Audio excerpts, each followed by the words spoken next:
कलयुग पावनावतार श्री चैतन्य महाप्रभु के प्रमुख शिष्य श्री गोपाल भट्ट गोस्वामी द्वारा प्रकटित ठाकुर श्री राधारमण लालजू का 484वां प्राकट्योत्सव शुक्रवार को विविध धार्मिक अनुष्ठानों के साथ मंदिर परिसर में आयोजित किया।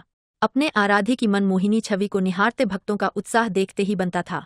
वैशाख शुक्ल पक्ष की पूर्णिमा को श्री शालिग्राम शिला से स्वयं प्रकटित हुए ठाकुर राधारमण लालजू के 484वें प्राकट्योत्सव पर परंपरानुसार सेवायत गोस्वामी जन द्वारा ठाकुर जी के श्री विग्रह का वैदिक मंत्रोच्चारण के मध्य 51 किलो दुग्ध, दही, मधु, घृत, शहद, विभिन्न पवित्र नदियों के जल, जड़ी बूटियों के महाभिषेक प्रारंभ किया गया।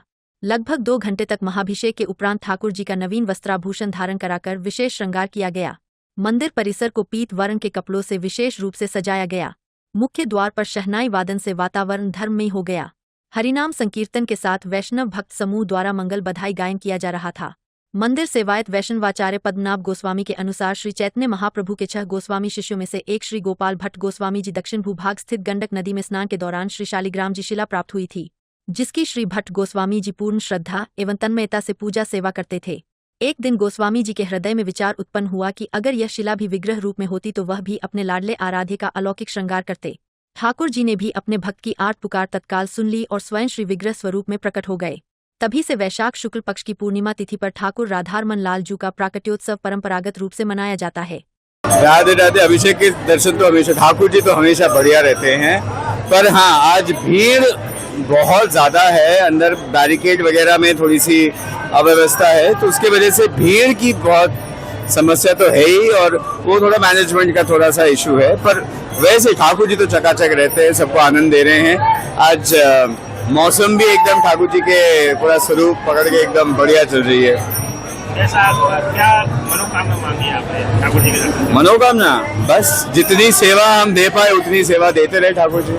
चैतन्य महाप्रभु के 6 गोस्वामी मुख्य शिष्यों में एक श्री गोपाल भट्ट गोस्वामी की परम आराधना, परम भक्ति भाव, परम भावपूर्ण उनके उस सेवा भाव से दामोदर शालिग्राम शिला में से श्री राधारमण देव का आज 484 वर्ष पूर्व दामोदर शालिग्राम शिला में से स्वयं प्रकट यह विग्रह है।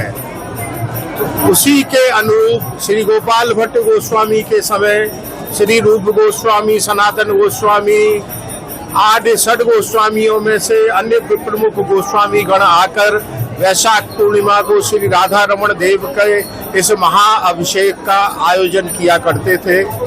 उसी के परंपरा में आज वर्तमान में जो श्री दामोदर दास गोस्वामी के वंशज गोस्वामी गण हैं, उनके द्वारा आज वैशाख पूर्णिमा को श्री राधारमण जी के महाअभिषेक का आयोजन संपन्न किया जाता है, जिसमें कि प्रत्येक चरण स्पर्शी गोस्वामी को उस महाअभिषेक में भाग लेने का अधिकार है।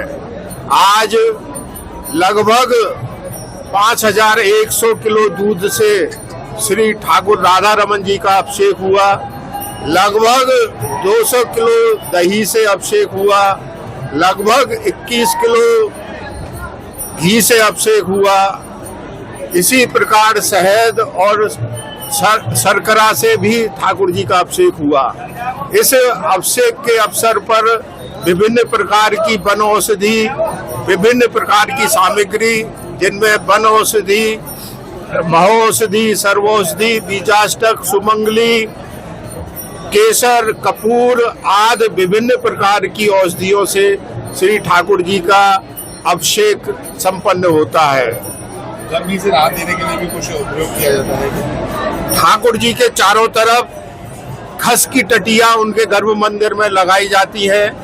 उस खस की टटिया में जल छिड़क कर ठाकुर जी को शीतलता अनुभव हो, यह प्रारंभ होता है। कल से ज्येष्ठ मास भी प्रारंभ हो गया है, अतः वैशाख और ज्येष्ठ मास में ठाकुर जी को शीतल फलों का पेय रस और विभिन्न प्रकार की ठंडाई जैसे है आदि विभिन्न प्रकार के फल है, वह ठाकुर जी को विशेष भोग जो है वो अर्पित किया जाता है। श्रृंगार को विशेष आज के दिन ठाकुर जी का भव्य श्रृंगार, जिसमें कि नवरत्न के जो जवाहरात है वह उनके श्रृंगार में सबरे उपयोग में लाए जाते हैं। विभिन्न प्रकार का वो अभिषेक जो होता है, और जो एक प्राचीन परंपरा है जिसका कि निर्वाह आज के अभिषेक के दिन एवं जन्माष्टमी के अभिषेक के दिन हम गोस्वामियों के द्वारा की जाती है कि अभिषेक को प्रारंभ करने से पूर्व गोस्वामी गण जमुना जी जाते हैं और जमुना जी जाकर सर्वप्रथम जमुना जल लेकर आते हैं। उस जमुना जल को लाकर जमुना जल के साथ अभिषेक को प्रारंभ किया जाता है। किंतु वर्तमान में यह दुर्भाग्य है कि जमुना की जो वर्तमान स्थिति है, जो दुर्दशा है, उसके कारण अल्प जल का ही हम लोग उसको प्रयोग कर पाते हैं। यह भी एक मन का कष्ट और दुख है कि जो भगवान श्री कृष्ण की पटरानी जमुना है, उनकी भी दुर्दशा अत्यंत गंभीर अवस्था में है।